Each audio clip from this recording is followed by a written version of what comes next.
but until she comes after we start. Yeah. We're recording now. In fact, I have a presentation this afternoon with the City Council to give them an update of AMI. Let me... We'll start the meeting first. Oh, yeah. Okay. Well, let's go ahead and start then. Welcome, everybody. Do we need to go through introductions, do you think, Chris? I don't think so, unless somebody doesn't know someone. I think we got that already taken Yeah. care of. Do we have a motion to approve the minutes? So moved. Second? Second. In favor? Aye? Aye. Okay. All right. Laura Lewis will be presenting today. She's from Lewis Robertson, Birmingham. She just texted or called and said she'll be here just shortly after 7, so she was first on our list. But we have a presentation tonight, Reed and Quinn, on our automated metering infrastructure, AMI. We thought we could give you an update on that briefly while she sets up. A brief history of the need for automatic meter infrastructure goes way back to when I was in graduate school. I was working at the wastewater treatment plant and was working on a project to do something interesting as a group project, and we chose to do water conservation rates. And since I worked for the city, and I thought it would be good to put together a model that could be considered. At that point in time, we were reading meters after winter and right before winter to get us the winter use to calculate the sewer rate, because sewer rate's based on the winter consumption.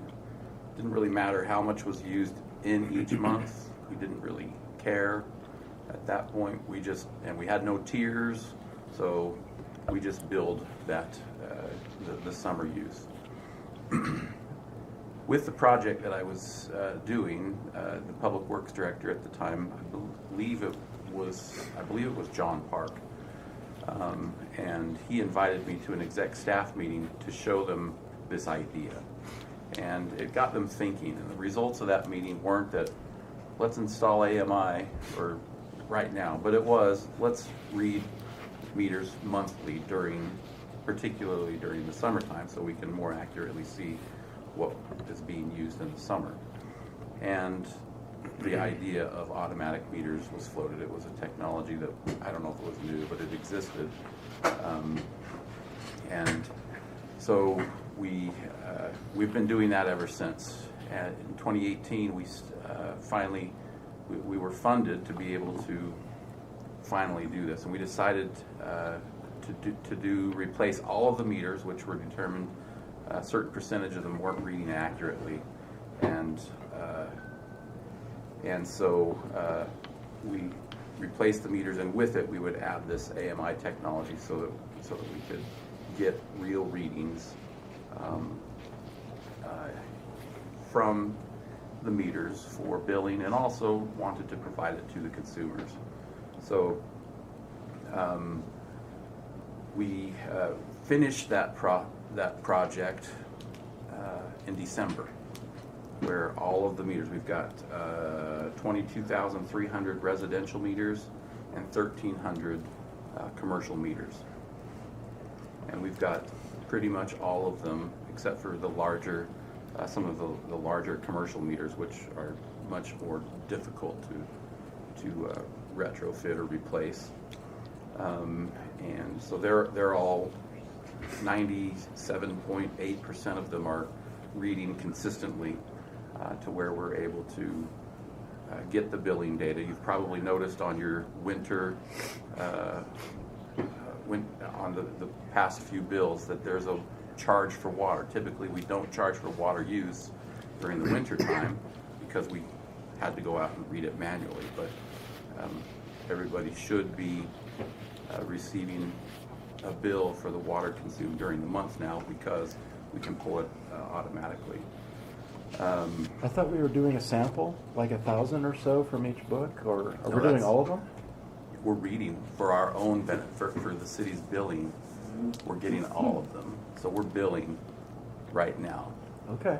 What you're alluding to is we want to get this information into the hands of the consumer, and at the beginning of the month, and our plan is, beginning of the month, we'll mail it out 1,000 invitations to log in to the My Water website, where we can download, or not download, you can view your water use on an hourly basis, as small as an hourly basis.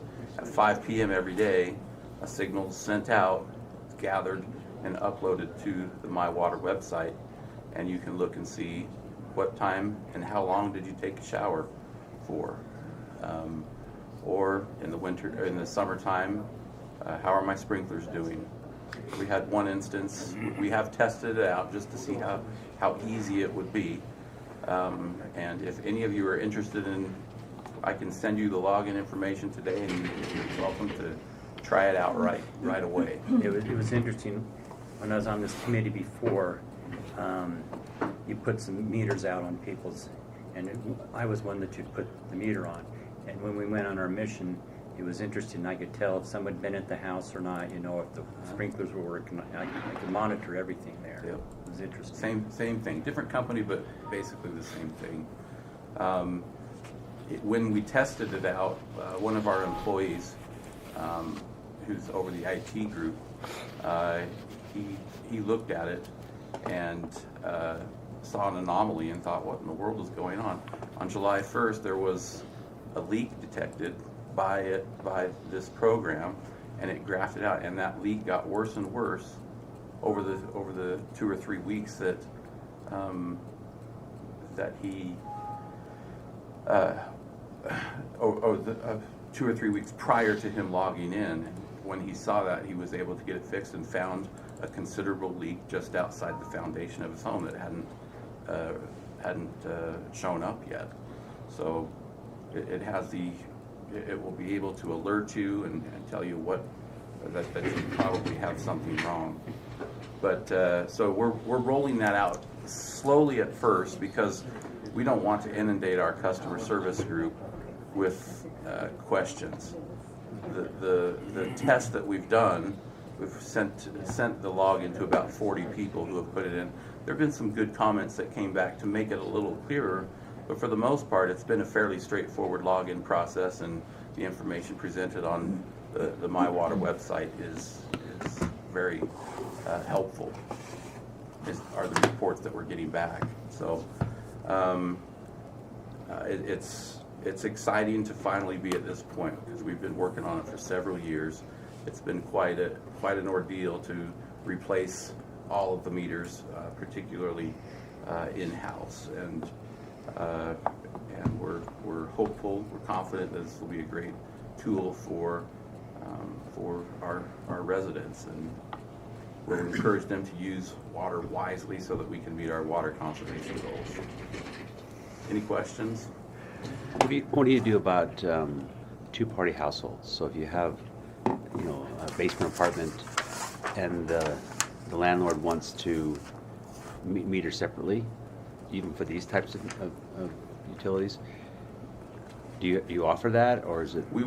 They would if they wanted to do that, they would have to put a meter themselves on their own. And they could do that in this scenario. Okay.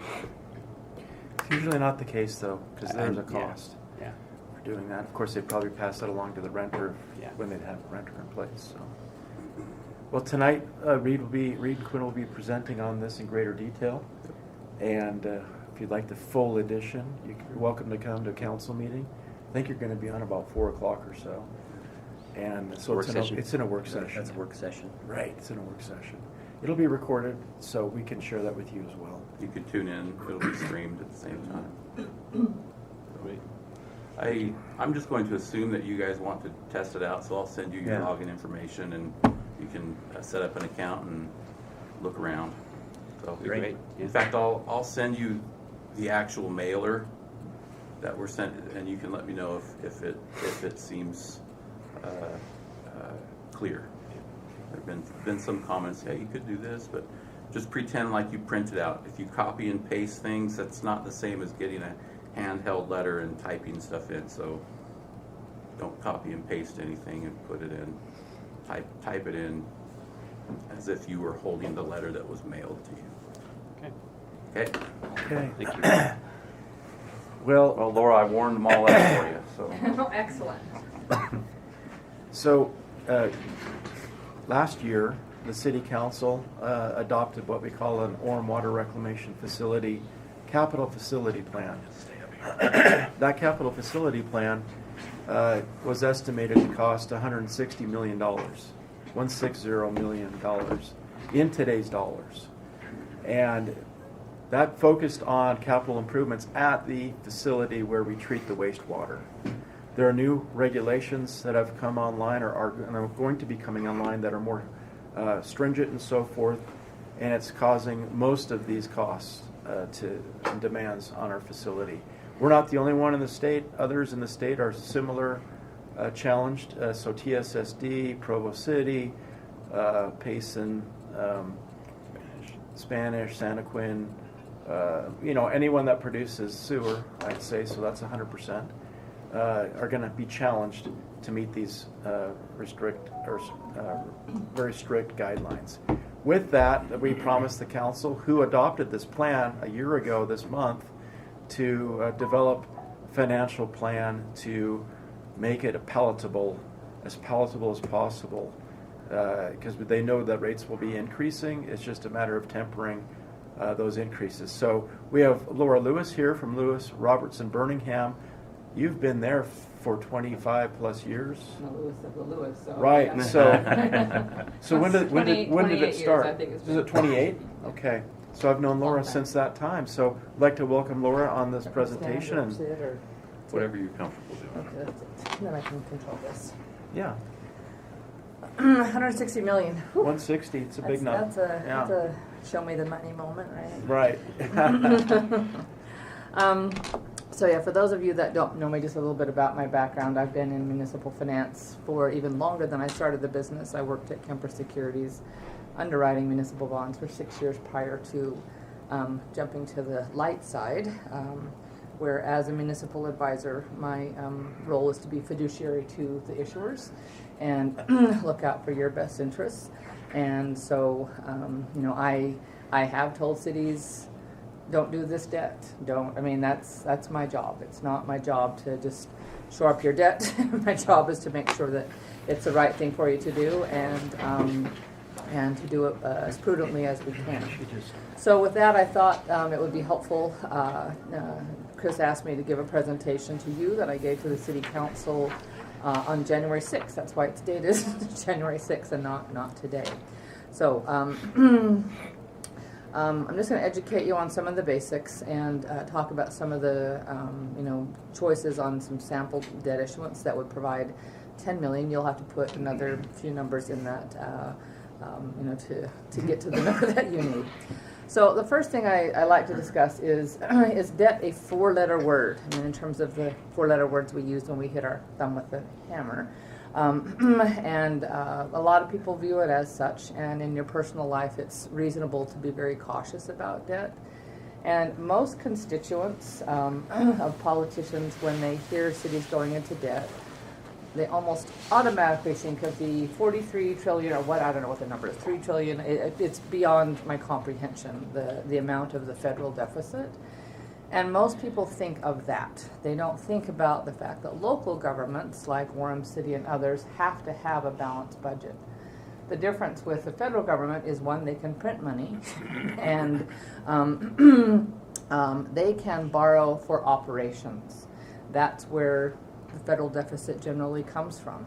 Local governments cannot borrow for operations. It is not legal. It's not allowed. We can't do it. There are very, very limited circumstances where you can borrow 1 year of operations. In, again, very, very limited circumstances, i.e. when a new city is formed, years and years ago before West Valley was truly a city, and that city's formed, they have to have some means of operating for that first year until they collect taxes. So there's a very limited circumstance where they can borrow for operations, but that's it. So many of us try to avoid debt in our personal lives, and yet I'm not going to ask you to raise your hands. Generally, most of us have borrowed. I'm one of them. Have borrowed to pay for my home. We actually did an analysis in my office years ago for a presentation to say, well, what if we had the fictitious uber conservative BYU student. We had someone with the BYU hat. Didn't want to go into debt, so they were just going to borrow and save for their home versus the, more liberal U of U student with their U of U hat on who was going to go into debt, right? And we did the analysis based on historical data, how home prices had raised, what interest rates had been, what rents had been. I mean, we really kind of poured into this thing, and we showed quite conclusively that the person who entered into the debt paid off their mortgage while the other one was paying rent as rent was rising, was in a better position. So there are times when debt is prudent. From a local government standpoint, you have to think about, well, what is that thing that we should borrow for?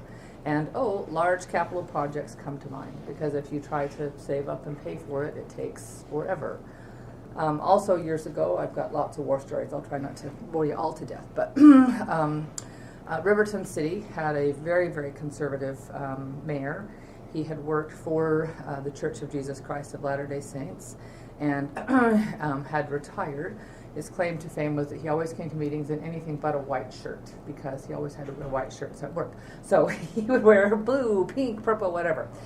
But he was very conservative fiscally. And they needed a new road, 134 South. A friend of mine lived off of that road, and it was like a death trap. And their city manager and I had been acquainted with each other for years before, and he said, will you come meet with Mayor Applegarth and talk to him? I said, sure. So I came and met with him and understood his, we're just going to save up for this because I don't want the city to go into debt. And I said, okay, Mayor, here's the deal. I said, I will, using my resources that I'll be able to defend to you, and this wasn't a combative, this was a very, friendly conversation. Using the resources I have available to me, and I'll be able to show you what your debt will cost, right? If you borrow this today. You, using your resources, you call whoever you want, you tell me what you think the construction cost inflation of that road will be while you save for that to pay cash. And then let's come back and compare notes. He said, okay, we'll do that.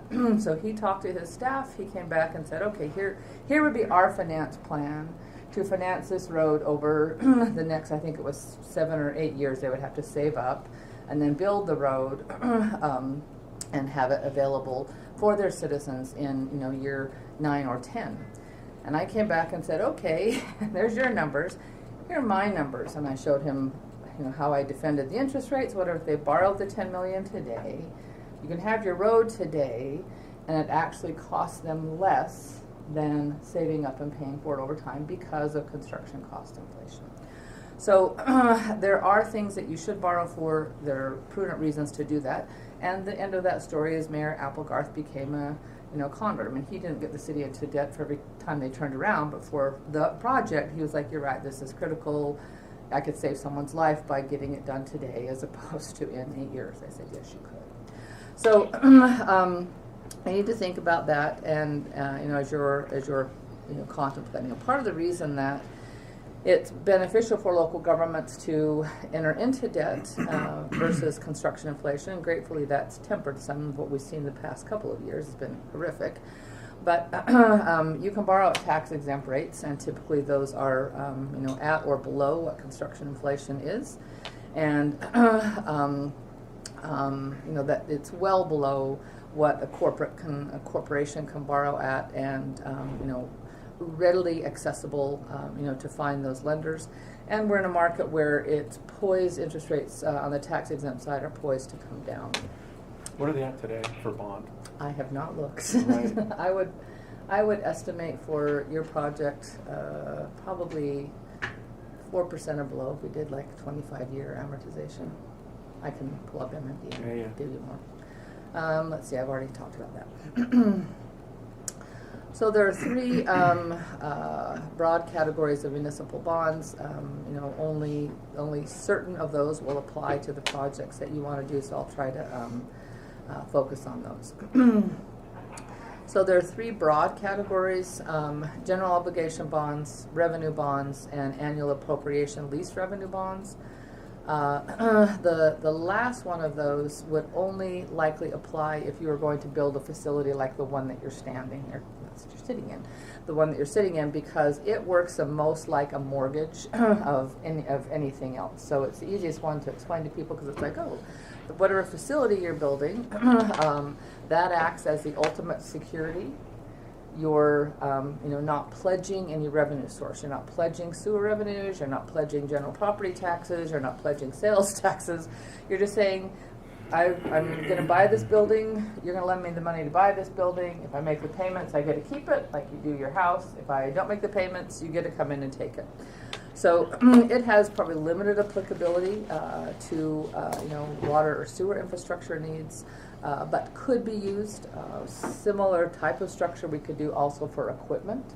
As an equipment lease, same kind of thing. You're pledging the equipment, you make the payment, you get to keep the equipment, you don't, they come and take your equipment. So it's the one that will have the least applicability to what you're contemplating, and so I won't go into that in great detail.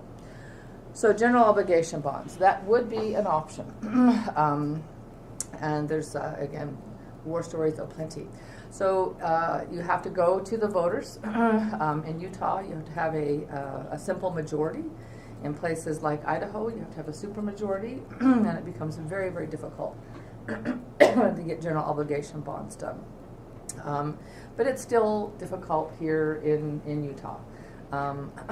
And so the thing you need to be cognizant of is, will you be able to educate the electorate? I would suggest that it's probably harder to educate the electorate, excuse me, that they need to raise property taxes for sewer treatment plant, because frankly they're going to think they'll figure it out. Right? My toilet still flushes, sewer's not backing up, stuff's not running down the street, they'll figure it out, right? So I do think it'd be a very difficult task. One way possibly of approaching it would be to make sure that in the advertising and the communication that, well, it's either going to be A, general obligation bond, or B, we are going to have to raise sewer rates, and maybe they prefer that. But if you at least go at it that way, if you're at all tempted to do a GO bond, because the benefit of GO bonds is that you get the lowest interest rates. So if you think of, if you're the bond purchaser, right, if it's lower risk, you're going to get a lower return. Higher risk, higher return. So the absolute lowest risk of any municipal bond is a general obligation bond, because if it passes the election, then the city is obligated, 100% obligated, to raise property taxes to pay for that debt. Does Orem have any GO bonds? Yes, they do have GO bonds outstanding. They did a GO bond for the rec center. Rec center couple years library. ago, yeah. Okay. So they lowest risk, so lowest interest rate. You don't have to fund a debt service reserve fund. It's not quite like falling off a log to get the debt done, but it's once election passes, then it's a pretty simple thing. The challenge is getting the election passed, because the local government cannot fund a campaign in favor of the election. It can only have this neutral stance of, here's when we're going to vote, here's how much it's going to cost the average taxpayer, right? So when we're involved in election advisory kind of work, what we suggest is that you find citizens who are really passionate about it, who can do the positive campaign. Easier with a rec center, right? You get the swimming mothers and the soccer moms or whoever, right, to go out and champion because their kid needs a place to swim or play soccer or whatever. That's going to be harder with a sewer bond, I think. So, okay, let's see. let's see, majority vote of the constituents. So initial polls and surveys can sometimes help, just as a way of education. Oh, so what do you think about this? So what do you think about this? Would you vote yes if, we impose this? So sometimes those are pretty helpful. I talked about the other points here. I'm getting ahead of myself here. There's a cost of the election. The election can only be held once a year with a general election. That could have a meaningful negative impact on the timing of your construction projects. When I first started in this business, way before I had gray hair, local governments could call an election anytime you wanted. Then that got backed off to, legislatively to 4 times a year, then to 2 times, and now it's effectively 1. I think there's some, very special circumstances I can't even articulate because they're so obscure that to be able to use them to hold a special election. But let's say that you were ready to go on your project. Let's say Chris had all the engineering and stuff done, and he was like, okay, let's get going on these bonds. That's option 1, or I want to do a GO bond. If we were ready to go tomorrow, I could likely have money available for that project in 2 to 3 months at the outside, probably closer to 2.5 months. Here's your bond proceeds, go build your project. Alternatively, still ready tomorrow, but want to have a GO bond for it, that means we have to wait until November to have the election. Once that election is canvassed, then we can start on the bonds. December is a horrible time to be in the market. The last 2 weeks of December, the market pretty much shuts down. And so really, the soonest, again, we're ready to start tomorrow. The soonest if you do a GO bond that I can have money in your hands would be probably next February sometime. So you let almost a full construction year go by. So that's something that you need to think about with a GO bond as well. So there we go. We'll likely use a revenue bond. Yep. So I'm getting to next. Okay. So revenue bonds, enterprise fund system revenue bonds, other revenue bonds, which again I won't get into. The city could technically pledge sales tax for these bonds, but they would likely do a system revenue bond. I'm assuming none of these revenue bonds require a vote. No, Thank you. unless you move to Idaho. Okay. So it's really difficult. Are they to subject to a distinguish. referendum? They're always subject to referendum, yes. So they can be used to fund, what we would be doing is pledging the system revenues. So again, put your I'm a bond holder hat. You're going to buy these bonds. You're going to buy these bonds. What are you getting? You're getting access to the city's enterprise water. We can either do just water, just sewer, or we can combine them and do water and sewer revenue bonds on a combined basis. Whatever is pledged, that's what you as a bondholder have access to. If they don't pay you, right, if for some reason we issue water or sewer revenue bonds, they don't pay you, legally you come after through the trustee that deals with all the bond stuff. You come after the city to get access to their water and sewer revenues.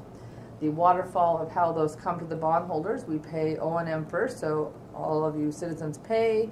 They pay O&M first, bonds are second, and then whatever they have money left over for, yay. The bonds will require that rates be maintained in such a way as to produce coverage, debt service coverage on the bonds. So for every dollar you have in debt, you have to maintain your revenues to collect $1.25 after O&M. So, can you have a really bad year where you drop below that? Yes, but that is a covenant that they make, is that we will maintain rates and be able to pay your debt. So if you don't, if they haven't paid the debt, then in comes the trustee with, we're going to look at how you operate. We're either going to lower your operational expenses or you're going to increase revenue so that you maintain these covenants and pay your bonds. Because of that, they are also very strong. So in order of, least risky to most risky, least risky GO bonds. Next least risky is utility system revenue bonds, because they have a hammer to hold over your head of raise those rates, lowers those expenses. So they're also very secure. They're not quite as low interest rate as general obligation bonds, probably 10 basis points difference is all. So it's, it's noticeable, but not worth, in my opinion, trying to educate the electorate of going the GO vote as opposed to system revenue bonds. Another one of the huge benefits of going system revenue as opposed to property taxes is all of your nonprofits pay utility rates. All of your nonprofits do not pay property taxes. So you get the benefit of being able to literally collect from everybody. For highly rated cities like Orem, you wouldn't need to fund a debt service reserve fund, which is sometimes the reason people would lean GO bonds, but you're not going to need that anyway. There we go. They can't. What's the hurdle for a referendum? What's the numbers now? The state's looking at increasing that. They are looking at increasing that. Currently, it's I don't remember the percentage, but it's a pretty high bar for a city like Orem in terms of numbers. I don't remember the exact percentage, but it's a certain percentage of the last registered voters. And Who voted, right? Who voted. And they have, I think they have something close to 5 to 10 business days to put the city on notice that they're seeking to, so after you would take the action on this, they have to put the city on notice that they're seeking to get enough signatures to hold a referendum. Then they have to, I think currently they have 30 days to get those signatures. I think what's being discussed is extending that to 60. Okay, thank you. And I don't know where that is in the legislative process. Sales tax bonds are similar in that you're pledging sales taxes, but the reason they're a little bit more risky is you can force people to pay more in sewer. You cannot force them to shop, right? My kids would be helpful for you, but you could urge them to move to Orem, but also not subject to voter approval. You'll have great ratings, et cetera, et cetera. So the financing considerations for enterprise, your system enterprise or sales tax revenue bonds, is going to be the financial strength of the pledged revenues. Are they able to cover the debt service? So for sales tax bonds, since you don't have control over how much people spend or how often they shop, that coverage factor has to be higher because there's more elasticity of demand. So the coverage factor on sales tax bonds is about 2 times coverage, meaning you have to have $2 coming in projected revenues every dollar you have in debt. For your system revenue bonds, and I've already talked about the fact you only need 1 1/4 coverage. It's based on your revenues, your net revenues compared to debt service.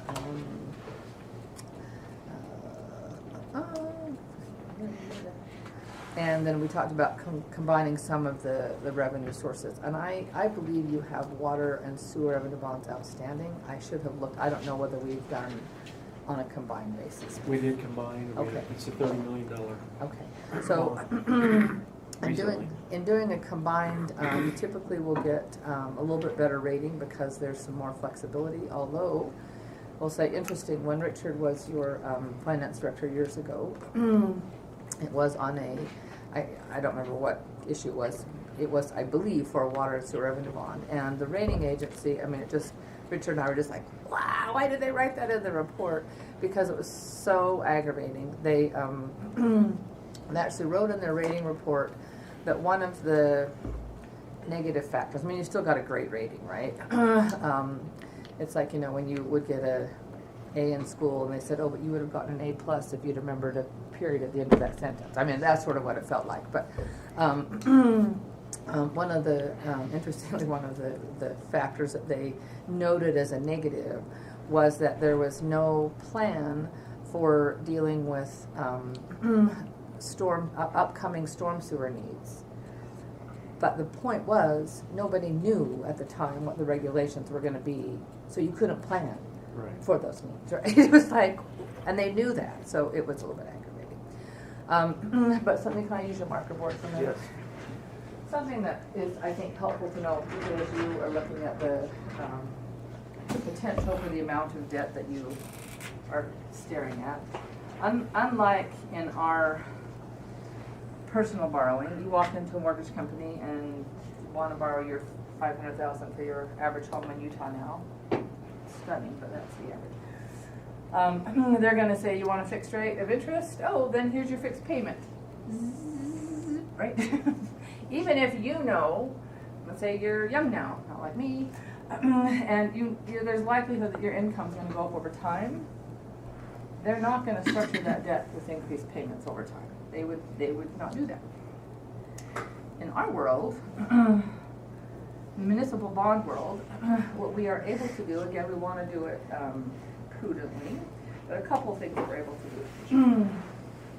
So let's say we typically issue in level debt service, which again is like your mortgage payment. It's a fixed rate, it goes out over time. So let's say this graphically represents the $30 million you have outstanding today. Now, future. And then it pays off. Well, if you're going to try to bring on, and I know it's not going to be all at once, but $160 million in debt, it's probably going to be, oh, okay, first we're going to issue $40 million, I'm making up a number. So I can either do one of two things. I can structure the debt so it looks like this. Ooh. This is all the new debt, and I have the same maturity date, right? Well, that means you're going to have to raise your water and sewer rates enough to cover this big chunk. Or we have the ability in municipal bond world to say, oh, let's structure this debt.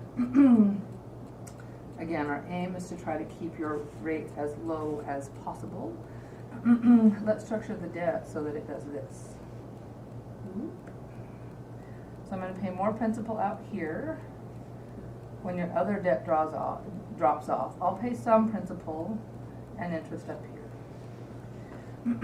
So the benefit of this kind of structure is obviously that we're able to keep rates down lower here. The drawback is you're paying principal out long, so you're paying more interest over time. So that's, again, we don't just come in with this is how you should do it. We come in and have the discussion of it could look like A, B, C, D. What do you want to do? Ogden City has been in the process of addressing their water and sewer needs. Mostly Laura, water. do you need a water? I would love a water. Yeah. Being all choked up about this.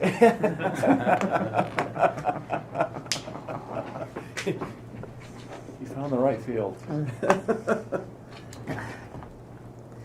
my kids think I'm in like the world's worst job. And I'm like, oh, I love it. So Ogden City's been dealing with, they've had to do like large water pipes down their canyon and over a series of years. So we do their utility rate revenue study. We also are their financial advisor and issue their debt.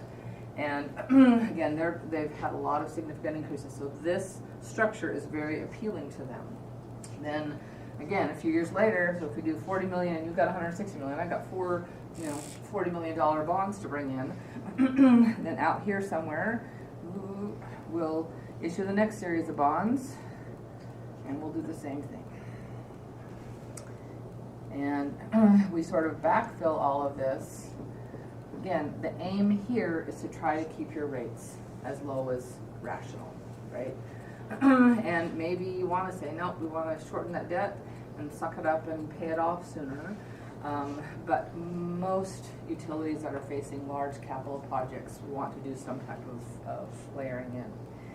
The other thing that we can do, if you're expecting a significant amount of growth, we're seeing a lot more dense developments coming in as areas redevelop. If you were to say to me, oh, we live in Eagle Mountain, because we've done this out there, and they had some large projects. Well, what has Eagle Mountain's population done? Right? So how are their water revenues going to go? Right? Because the more population they have, the more revenues they're going to have. So in this instance, we look at their history of their revenue projections, and we don't, straight line it clear up to the moon, but what we do is look at about the last, 5-year history, and go, oh look, it's grown like this. We are reasonably expecting their growth will continue like that, and so we will structure their debt again, this green line is below the black line because I need debt service coverage. So we'll structure on an uphill slope and then we level it off. Even if we expect growth to go here, it's like, well, this is the more conservative way to approach it. But we have the benefit in the bond world of not having to do everything with level debt service if you're expecting a lot of growth. So up in Ogden, again, one of the things we're looking at, they just got a, man, it's so weird to me. They produce, I think, almond milk or something like that. It's called Ya Foods. And you know, they've had to raise their rates a ton. And they're like, okay, we've got to take into account in this model that Ya Foods is coming in, and they will bring in $1 million of water revenue every year. Like, that's a lot of water. It's a lot of water. They'll be their second or third largest water user. And so, again, we bring that in to the revenue model to figure out how to structure that debt so that we can keep their rates lower. So I'm just trying to get you into the, it's not, everything doesn't have to be level debt service.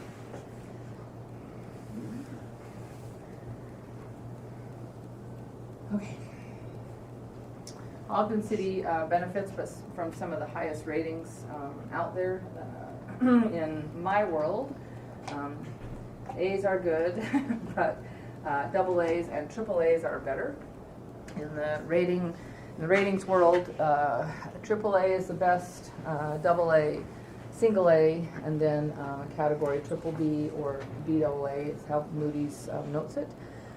All of those are considered investment grade. Obviously, the higher your rating, the lower the interest rates that you'll pay. I think the city's water rates are AA minus. I should have thought to look that up too. Yeah. So sorry about They're that. good. Yes, they're really good. They're not the best. But they look at your capital facilities plan. It's one of the things that we discuss with them when we go down and meet with them. And they figure if your system collapses, it's going to be hard to collect revenues, right? So they look at that capital facilities plan and how are you going to finance it? And so we have to have those discussions with them. It's not just trust us, it'll be okay. They typically look at a 5-year, a 10-year, and a 20-year plan, and we attempt to show them what the plan is to do that. I don't think I talk in here about well, here's some good things to talk about. So even if you're pledging system revenues, we want to make sure that we don't go into debt longer than the useful life of your project. So if the, so for a road, I know we're not talking about a road, but for a road, I would hate to finance that. I would advise against cities financing that for over 15 years. I typically try to get roads done in 10 because have you driven on, if you don't have bad roads in Orem, come up to Salt Lake. Because we can stop at Pleasant Grove on the way up. Right, if we can make it there. Man, it is crazy. So it's like, don't finance something for 20 years that you're going to be redoing in 10. I mean, that would be craziness. So you'll want to think about that in terms of useful life of the projects. I mean, water pipe can stay in the ground for, ask Ogden, 80 years. Is it efficient water pipe? No, it's leaking like a sieve. So you ideally, we're allowed under Utah law to bond for a maximum of 40 years. Most of the financings I work on are 30, a few are 35, but we want to keep that in mind. You won't need a reserve, so I don't need to talk about that. You do need to think about how repair and replacement are going to be paid for.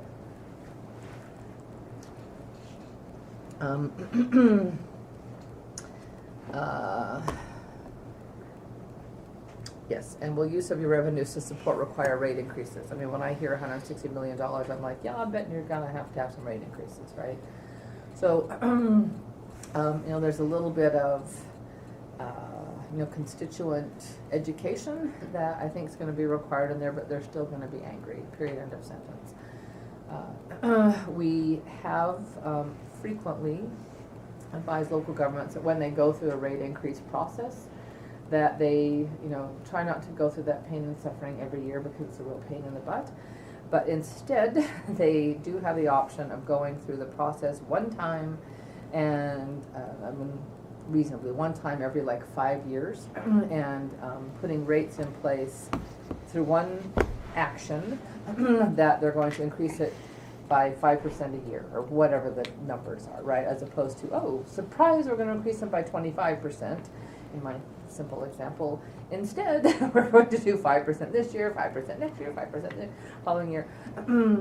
At least, and you only have to go, the elected officials that have to take that action only have to go through that once every 5 years, roughly. And we can, structure that debt to, knowing that those rate increases will happen. I've seen some cities, and it's something that we've tried to adopt as we're helping other cities. They impose in their rate ordinances an annual increase, an annual inflationary increase. That's what they do. Then they also have, and we can add above that for capital needs. So they have kind of a two-part increase in their, built into their ordinance. And, so that's something that's going to have to be grappled with, I think, down here, because my guess is your rates are going to have to go up fairly significantly. Have you looked at that at all? I mean, A little bit, yeah. Yep. Yeah. Is it horrifying, or is it? Initially, it's a shock, and then depending on how we layer and structure your debt and so forth. I don't think any of the rest of it was that. No. No, this is going to be. So impacts of credit ratings. Here, oh look, right here in front of me. I'm going to recant on my statement. I think we can get you lower. I think we can get you lower than what I just said. I did say below 4. So again, this is from January 3rd. There's a service we subscribe to by Thomson Reuters that is industry, everybody in my industry uses. It's called the Municipal Market Data Yield Curve. So it's based on general obligation bonds in each of these rating categories. So if you have a AA rating in your general obligation bond, you'll have a interest rate scale that looks a lot like this AA scale. If you're a water revenue bond, it's going to be a little bit higher interest rate. If you have a sales tax bond, a little bit higher. If you have a building authority, a little bit higher than that still. Similar increments as you go more years and 20 as well. Yes, yeah.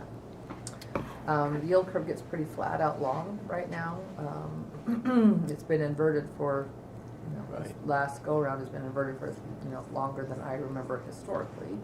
As you can see, like in the AAA, we're still in that inverted yield curve because your AAA 1 year is a 265 and your 2 years a 244. It's a very unusual anomaly, but we've been in that anomaly for a year and probably close to a year and a half now.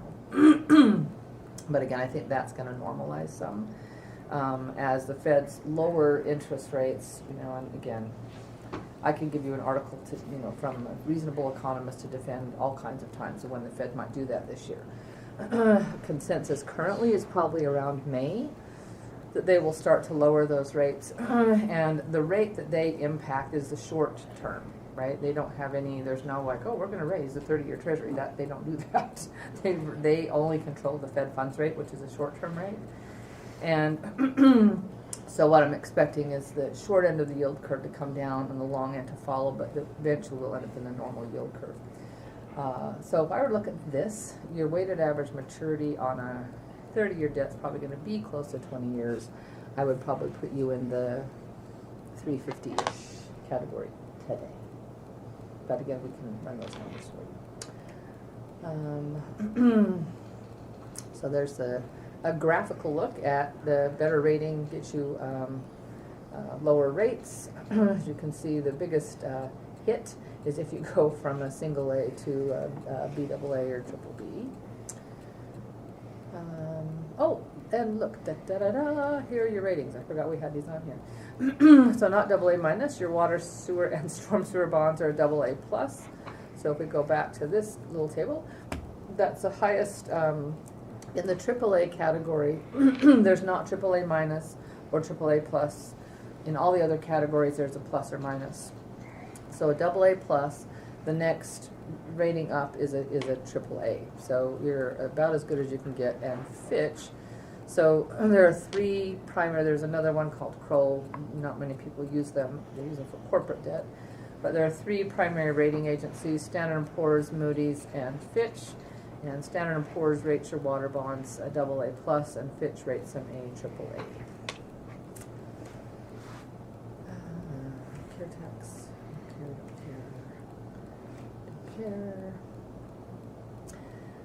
And then a quick comment about what I refer to as designer debt, and that is in my world of municipal bonds.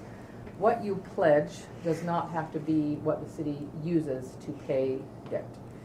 So the best example, I mean, I've got, again, a ton of them, I've been around forever, years ago. If you've been down to St. George and you've seen their pool that's, you know, kind of on the way out to Santa Clara, it's covered with like these big white tarps. They have a gigantic softball stadium fields. They have tournaments down there. They have trails that run along the river, all these recreational improvements. And the city decided to use general obligation bonds. They made that, you know, determination because they wanted to tax all the many second homes down there, I being one of them, who, guess what, we don't get to vote. Yay! But they get to benefit from our property taxes.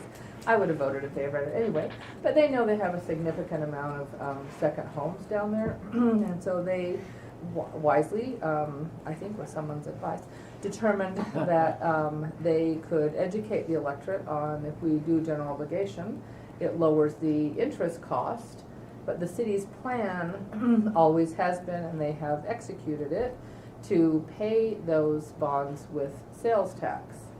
So again, we've got one thing for security, one thing for repayment, which we can do in my industry. What the city has to remember is if they don't pay, so that was the plan at the time, right? We're issue general obligation bonds to get the lowest interest rate.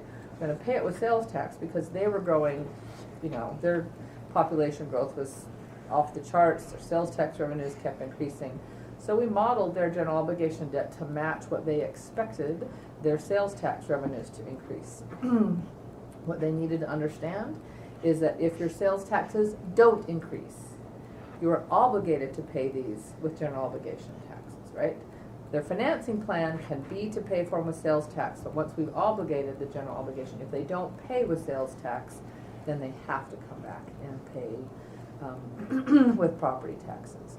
So in your instance, again, if we could, I'm not suggesting you can, if we could educate the constituents, general obligation bonds give us the lowest rates, we'll pay it back with water and sewer rates, but we're saving you a little bit of interest cost. We could do that. Practically educating the voters to do that would be a very, very, very large lift. So I would not recommend that. You have several ways to finance projects. So when I think about your projects, if they were water, there's a federal program called WIFIA that we can get funds through WIFIA that are, interest rates probably aren't going to be quite as low as what you could get on your own. The benefit of the WIFIA program is largely that they will, I kept saying to this guy, we don't have to capitalize interest, we can just start paying principal whenever. Yep. I'm like, okay, sounds good to me. So under this federal program, you can borrow the money today. It's a slow process. It takes, by their admission, it takes 8 months. I haven't seen one get done in 8 months yet. It's a slow process, but with the federal money, they tag their rate to the applicable treasury rate. So again, you're looking at effectively a taxable rate, so it'll be a little bit higher. But they don't require you to start paying principal till you darn well feel like it. It's a very, right, we have to give them a debt structure when we close. But and if we're not paying principal out long, that's going to push out the weighted average maturity and raise the rate a little bit. But we can start paying principal back in 10 years, or so it has a lot of flexibility from that standpoint. There are state entities that you can borrow from, typically at below market rates. Most, I don't know many local governments that I work with, when I suggest that, they don't love the state programs because of the red tape that comes along with it, depending upon where the money's coming from the feds. But that's more of a, I mean, it's an engineering red tape issue. It's one that you'd have to weigh in on, because I'm like, it's not my world. I'm like, okay, so is this good or bad? So, the state, you can get state money from the Drinking Water Board. The Division of Water Quality would be who we would approach for, funding towards sewer. And again, my job in working with the city is to try to put together a package of that debt of what's going to be the lowest, because chances are the state's not going to fund 160 million, but gosh, if they would give us, 30 million below market rates, we're going to take that all day long. And what we, try to argue for is, so, one of the things they do look at that you need to be aware of is they will look at what your rates, the rates that you charge your constituents are compared to what they think you should be charging your constituents, right? That's how, one of the reasons that they say, oh, we're going to set your interest rate higher or lower. And they base that off of what they deem is the median income and what portion of the utility rate takes up of that median income constituents' earnings. If you're high, then we have an argument for getting a lower rate from the state. If your rates are low in their minds, then they're going to want you to pay a little bit higher interest rate. So we, come in and try to have that discussion with them. So there's a little bit of, the puzzle pieces that we try to put together to get this debt done at the lowest cost that we can. When you borrow, you have to reasonably expect to spend those monies within 3 years. So if Chris said, let's go for the whole enchilada, I want to borrow 160 million, and that you had all been drinking something that you shouldn't, and said, okay, sure. I'm going to look him in the eye and say, can you spend that $160 million in 3 years? Because if the answer is no, then we can't borrow. It's a federal tax law. So that in and of itself, puts some dampening effect maybe on how that borrowing is done. It is based on reasonable expectations. I've had cities issue bonds. St. George desert tortoise story.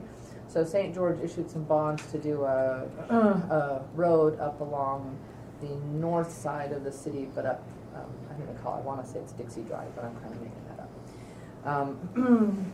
And we issued the bonds, reasonably expect to spend those in 3 years. Yes, yeah, we're going to have it done in 2 years. Okay, fine. And I go along, two and a half years later, they call me and say, and I've been down there, I talked to them after 2.5 years. Hey, we haven't spent any of those bond proceeds. What? Right? Excuse me, what have you been doing? They were okay because they had a reason they could point that surprised them, right? When they went to build the road, what's the entity that says there's protected wildlife here? Whatever. They ran into desert tortoise issues, and so they had to delay the construction of that road. And the resolution was there is a place you can go for miles and miles. There's a fence that is this tall that they had to install because the desert tortoise can't get through it and get on the road. Why build a fence this tall when the desert tortoise only needs one this tall? If there are delays, you have to document that and make sure that if the IRS comes calling, you can defend why you didn't spend the bonds. But you do have to have a reasonable expectation when we close that you will spend those proceeds. You can earn arbitrage in between though, right? You can if you spend them down within 2 years. The arbitrage rates are very nuanced. But if you spend 80% of the proceeds in 2 years, then you can keep positive arbitrage. If you spend it, again, you legally have to expect to spend it within 3 years. So if you spend it within 3 years, you can earn arbitrage up to the rate of your bonds. You cannot exceed that, or you have to rebate it back to the federal government. Unless, here's a funky nuance, unless you invest in state and local government securities called slugs. Okay. which only governments can Right. invest in. Typically, they don't produce enough yield that Right. they're a thing we want to, but now with the inverted yield curve, it's the way You to might go. get short-term money, yeah. Uh-huh. Market's in free fall today too, by the way. Oh, I hadn't checked this morning, so, okay. Because rates, inflation is up. See, I knew, yeah, that's a nasty thing, that inflation. My mini gauge every day is seeing what gas prices are doing. It's like, oh, gas prices are going up, I don't like that. Dow's down 530. Any questions? None of you have Laura, hit the table will you yet, speak to but- just briefly about generational equity? Oh, absolutely, thank you for reminding me of that. So, another benefit in terms of the pay-as-you-go versus pay-as-you-use, that's not what I refer to it as. So pay-as-you-go was my example of, Mayor Applegarth wanting to just save up and save up and save up and pay for that road over time.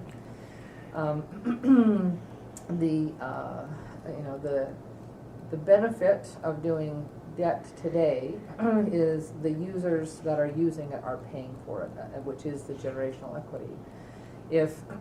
So let's say that one of your ideas was, we're just going to save up and do this $160 million in 10 years. That's a lot of savings every year. So in order to save that up, you're going to have to raise rates a lot, right, to save $16 million a year, my quick math. So you have to save a lot, you got to raise rates a lot, and that's all on the burden of the citizens who are alive and using your system, in my example, for the next 10 years. You haven't gone into debt, okay, yay, but you've really had to burden the current users in this 10-year window in my example. As opposed to if we were to issue, $4 or $40 million bonds over time, we put those rates in place, and it's going to be paid for the 30 or 40 years of the useful life of that system by those that are using the system. So, current and future generations that are benefiting from that system will be paying for it as opposed to burdening everyone today, so to speak. So, thank you. I'm glad you mentioned that. One other question on the referendum.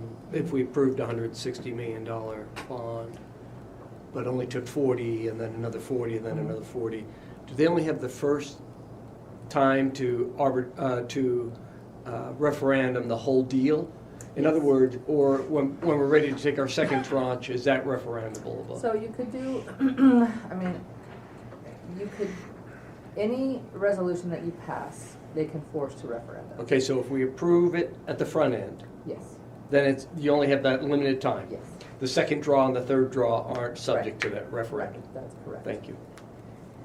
Is that the best way to go, is to ask for the 160 or to bond for 40 every? My fear, and again, this is, my attempt to read the political tea leaves of Utah County, which isn't probably very accurate, but my fear is big numbers scare people. I think you would have a lesser likelihood of, and again, it doesn't have to be $40 million, it's just easy math, right? But my thinking would be that you'd want to do multiple smaller issues in terms of the resolutions that you pass as well. Okay. Because I can see people just having their hair on fire if you say, we're going to pass a resolution of 160 million. Oh, trust us, we're not going to issue it all at once. They're going to say, sure.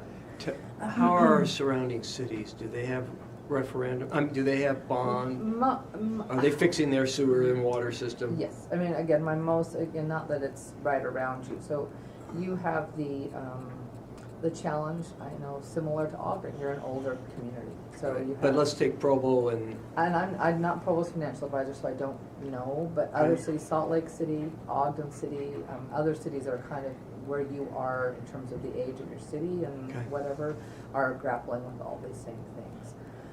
My sense is that there's a heightened, I'm going to call it misunderstanding by many of your constituents about government debt in Utah County, and so there seems to be more of a debt is bad. That's why I started off the way I did, right? I think your average Utah County citizen seems more dialed up about that than your average other county citizen. Yeah, it was And, 2 years ago. And again, I think it's partly because of the federal deficit. I mean, I get it, that's bad, but that's not how Revenue you bond. operate, right? But they don't It was not understand general, it was that. revenue bond. Yeah. So that's why I think you'd be better served to do, you know, I mean, kind of up to what you think their choking point is. Yeah. Well, Chris, go ahead, tell others what you just told me. Oh, so we issued, $30 million combined water and stormwater revenue bond. That was 2 years ago. We didn't have any negative repercussions or feedback, pushback on that, to my knowledge. No, I don't think you did either. I think there were 30-year bond. It was a 30-year Yeah, bond. and I think if you put 160 million, You might. you'd have pushback. Okay. Right, I right. think 40, 50. Between Reed and myself and then our consulting engineer, we've looked at phasing in four different phases for this 160 million over 16 to 20 years-ish. So, and then they would each be, well, they're not each 40, but they're, so they're maybe 50 to 60 million dollars in the first bond, which could equate to about $7 increase a month for that. And that's a 40-year note at 3%. So we're going to need your help on refining this and how we strategically layer Absolutely. and do all of that. So, but after those first two increases, we feel like we could probably soften that down to like $1.50 increase over the next 12, 13, 14 years after that. And maybe the $7 increase is a 4, then another 2. Yeah. So that it comes in over a period of years. What we were looking at doing, and we haven't proposed anything yet, is maybe splitting it like 3 to 350, and then the next year 3 Yes, to 350. Yes, absolutely. And then after that, it might be $1.50. Yep. And we're still going to Very be a low. comparatively lower rate because others. So, for example, Provo City, they're looking at about $150 million project that they have going on right now today. But they also have an additional $150 million that they will be doing, probably issuing debt for that in the next 5 years. So they're looking at about 320 million, about double what we have to do in about the same amount of time. Okay, thank you. For the committee's understanding, with the debt that Provo took on to do similar to what we're doing at our water reclamation facility, I took their current rates and plugged them in as if they were ours. We currently bring in about $13 million in sewer revenue. By just inserting Provo's, we would be bringing in about 26 million. So they're bringing in twice what we bring in because they have this huge this debt service that they need to cover. But that gives us some justification to say we really need to do this. Other communities, as Tom asked, other communities are doing this as well. We need to invest in our system. And when we presented the capital facilities plan to the city council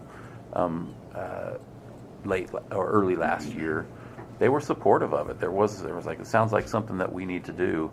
I'm like, yep. So we're moving forward and anxious to get started so that we can address the improvements that we want to make need to make at our water reclamation facility. So comparatively speaking, Salt Lake City is looking at just under $1 billion of capital facility needs at their facility. They're rebuilding their facility, their treatment plant, which is woefully overaged and probably under maintained. And so I think they're at about 750 or 800 million is what they're looking at today, but it could well exceed $1 billion. And in large part, it's due to the requirements that are being imposed on us that are unfunded mandates and regulations that are coming upon us at this time. So we're are the pivoting. improvements largely sewer treatment? And this is just curiosity. Yeah. Sewer treatment Yes. is largely the Yes. deal. Yeah. So So we are the financial advisor to South Valley Sewer Districts, and they've had, I mean, they're now up and running, but everything that you see out on like 128th or whatever it is, and they had to bond for all of that. How much was that? Well, you'd have to look at it. Yeah, okay. But it was a lot of money. Yeah. They did it in 2 phases. And I know that one of the things that, you know, is critical, and you mentioned Salt Lake City, is, you know, once you do that, you've got to maintain it. And they have those, I don't know what they call them, but they're like, I call them bellows. They have to replace, and they're expensive. The system that they chose to do. So you've got to think about maintenance as well as just the get it to ground, which you do. But Salt Lake staff like you probably does. Yeah. They don't get the whatever support from the elected officials to keep their rates where they needed to. What's the timing? We're looking to, with council support, we're looking to raise rates starting this year, and then coupling that with next year's rate to be able to pay for a bond for our first phase that we would issue then probably a year from now, 12, 13, 14 months from now. We need to have all the design in place before this all happens, so we need to accelerate our design process to meet the deadlines that are coming. How are you funding the design? We'll be funding that with existing rates primarily. Yeah. So it's a good question, something you might want to think about related to that. Maybe, I mean, if you got the cash, great, but the city council could adopt a parameters resolution today, or a reimbursement resolution. They're a little bit different. Parameters can also be a reimbursement resolution, but under federal tax law, if the city spends stuff up front on these projects and it wants to get reimbursed out of bond proceeds, we need to adopt a resolution to state that, right, so that you can get reimbursed, so that you, I think, pretty certain that design fees you could still reimburse for, but we ought to check that. The one benefit of doing your parameters resolution today is it would close off the window of referenda, right? And you get the resolution done, and oh, look, nobody came out and max.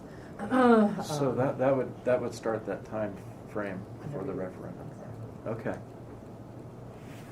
And that's a simple parameters resolution is all it is, with our intent. Yep. And, okay.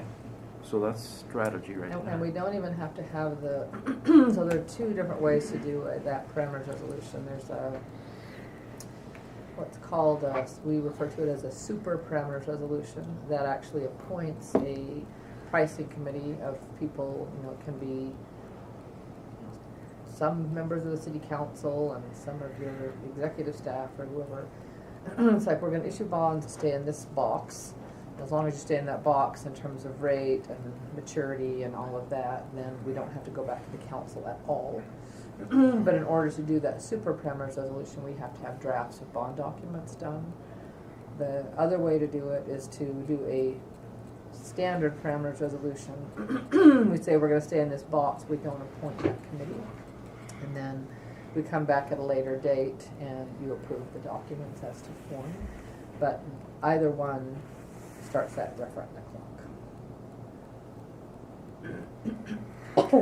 I should point out also, when we presented the capital facilities plan to the city council, they asked us to review it and make sure the projects we're doing are essential, and we still feel that they are. They also asked us to look for grants, which we will continue to do. Grants aren't as plentiful as they were when ARPA funds were available. We were successful in getting a significant amount of money to ensure that our reuse project could move forward, and all of those sources were available because of COVID, and because we had a shovel-ready project, it ranked pretty high. So there are other grant sources out there. Just I don't feel that they're as plentiful as they were 2 years ago. I concur with that. So one other advantage of adopting the parameters resolution now, before May 1st, is because whatever legislation goes into effect will probably go into effect effective May 1st. And so depending upon if you want that to apply or not apply. That is an excellent observation. So I just looked at one of That's the an referendum excellent bills, and observation. it's a May 1st effective date. So if you adopt it in April, you're not going to be subject to the new legislation. That is a great observation. I might tell a few of my other clients that strategy. if I hadn't thought. Free of Get a charge. fee out of that. Okay. No, get a fee. Oh, yeah. Oh, okay. Yeah, you guys negotiate. Yeah. Don't give away All right. his intellectual property. I was Attorney. thinking the same thing. That's a great idea. All right, well, thanks very much, Laura, for the Yeah, presentation. thank you very much. You're welcome. Thank you. Okay, so we'll be in touch. So to, I don't know. Chris? Yeah, so, And, you know, again, I'm expecting rates to go down, and then inflation goes up, and I'm like, okay, I don't expect that anymore, so we'll have to see how it goes. Rita and I have developed a non-fiduciary financial model that we would like you to review. I would be happy to do that. Just to give you the numbers for construction, Yeah. anticipated costs and so forth, including inflationary increases, and then when to actually do it, and we have that ready for you. So that's our next step with Great. Laura, is to introduce that to her and then to start developing kind of a plan to move forward, yeah. Okay. Okay. This capital facilities plan will be an appendix to a soon to be adopted and adopted sewer master plan. So our consultant will hopefully finish the updates to our water, sewer, and stormwater master plans soon. If there are no more questions, we'll turn it back over to you. Okay, when's our next meeting? Our next meeting, Reed, do you have that March. date with Scott? March 12th. So think we have is the what- Provo River Water Commissioner. Provo River Commissioner will be coming, Scott Bergendorf. Okay, on March 12th? March 12th. What's that? I'll be out of town. Okay. The Provo River Commissioner, he's the one who decides how much water each shareholder and companies would, the companies would receive. He understands the Provo River watershed in and out, and I thought it would be a good opportunity for him to educate you on where Orem's water comes from and how it's delivered.